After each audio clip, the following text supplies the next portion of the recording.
Hello YouTube, and welcome back to another episode here at WILDMAN Lifts. I'm your host, WILDMAN. On today's episode, I'm going to take it a little bit easier than I have in my past videos. Not too long ago, I was doing deadlifts for reps, and I did last year's PR for 3 reps, and that really taxed my central nervous system. Everything on me right now just feels fatigued.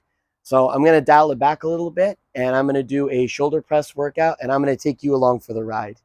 But in order to do that, I think it's time that we go from day into nighttime. And as you can see, I'm feeling pretty patriotic right now. So let's get started. So today's giant set format was going to be the Barbell Seated Shoulder Press. This is a very good movement to isolate your shoulders in a semi-compound movement. And I'm going to be doing half Turk get-ups in between my sets. Now this works your obliques, your shoulder mobility, and your back as well. This is a great exercise to do in between your sets because it's going to get your shoulders and all the muscles you need for stability primed and ready to go when it's time to get to the big weights. And I'm also going to be starting at the beginning of my outdoor gym and then running to a designated spot and then back, which would be 300 meters total, which I've measured prior. And that's going to be the giant set for the day. Now for the seated shoulder press, I typically don't like doing this particular exercise when it comes to working out my shoulders. In strongman, you usually have to get an implement from the ground and then press it over your head. So I like to practice both movements. But like I said at the beginning of this video, since I did deadlifts and my central nervous system was pretty fatigued, I didn't think that it would be smart to train in that manner, so I started doing the seated barbell press. And this movement carries over to bench pressing a lot better than ground to overhead.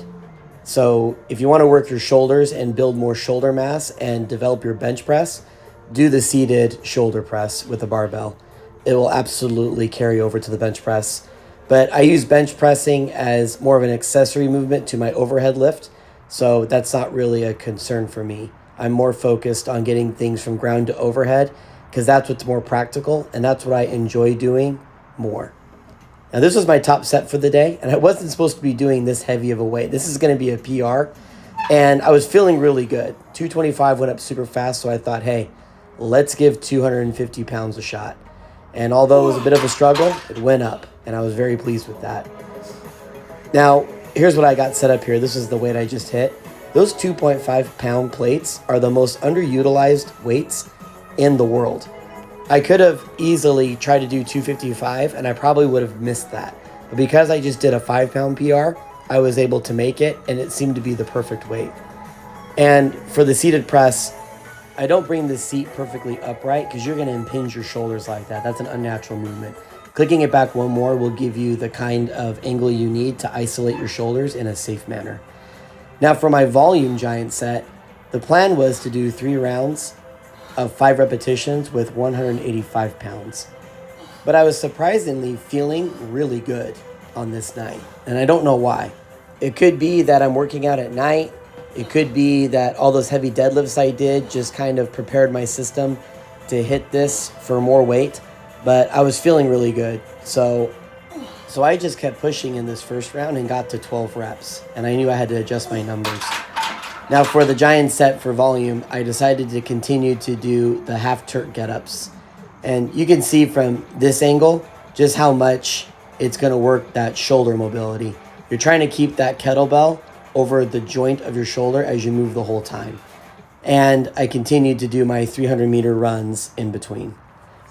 Now for the second round, I just thought, let me see if I can get to 10 repetitions. That would make me very happy and would be a very big surprise. That's a big difference to go from 3 rounds for 3 sets of 5 versus 12, 10, and hopefully on the last round hitting 10 again. That just goes to show that I got a lot stronger than I anticipated, and the iron gods were in my favor. Now this is the last rep here for 10. You can see it was a really big grind, but it went up. I was very pleased with that. Now after I did my half Turk get-ups and my running, this was the final set. And I really, really wanted to hit 10 this round. This would be the best I've ever done for volume including the best 1 rep max I've ever done with the seated press. And I really don't train seated press this often. I usually train overhead press from ground to shoulder, followed by dumbbells for overhead from the seated position. But again, if I was training for bench press and trying to build my bench press up, this would be my #1 pick for that, as that 10th rep goes up nice and easy. Now with the strength giant set and the volume giant sets, I had done 11 rounds total. So that equated to 110 reps total, doing half Turk get-ups. And including all the running I was doing in between, I had accumulated about 2 miles of running total, all within 11 rounds. But the work was still not done. There was still more to get done. Well, so much for going easy. I was feeling really, really good in that workout, and I really don't know why. I'm definitely experiencing some central nervous system fatigue, but I think it's because I'm doing something completely different that I normally don't do. Maybe that's why I'm kicking into another gear right now, and I'm able to do a lot more than I thought I could. So everything is moving pretty smoothly. So what I'm going to be doing now is I'm going to be doing the circus dumbbell, and I'm going to do press away, 3 reps on each side. And I'm going to continue to do this in giant set format with more oblique work and with some more conditioning. So let's get to it. Now, of course, I have to throw in strongman movements when I work out because they're just so much fun for me. And although that I usually train circus dumbbell a lot heavier than this is an 80-pound circus dumbbell because there's no weights inside of it. So that's how much its stock weight is. I like to do this because I like to practice while my shoulders are tired. With all those seated press and with the half Turk get-ups, my shoulders were pretty exhausted. So this is kind of just pushing my shoulders a little bit more and really working that shoulder joint. Now these are called landmine twists, and this works your obliques, and it's also a very athletic move because you have to really dig that foot in and turn on a pivot, which I really enjoy doing. And I was also doing the bike erg in between for my knee health, which we'll get to that in a minute. Now when you're doing the circus dumbbell, it's most important is to get your timing down because you want to make sure that thing is set on your shoulder, which is what I do with my hand. I make sure it's set.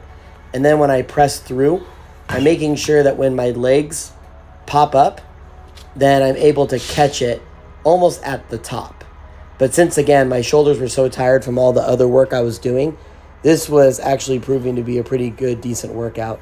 It was working my stabilizers more than anything else. And with the landmine twist, you make sure you do both the right and the left side. Same thing with the half Turk get-ups. And again, you're just trying to really do almost a staying alive move with that bar, and that will target your obliques. And with the bike erg, not only is it good for conditioning, it's really good for your knees as well, which is why I do it, because I have some knee problems.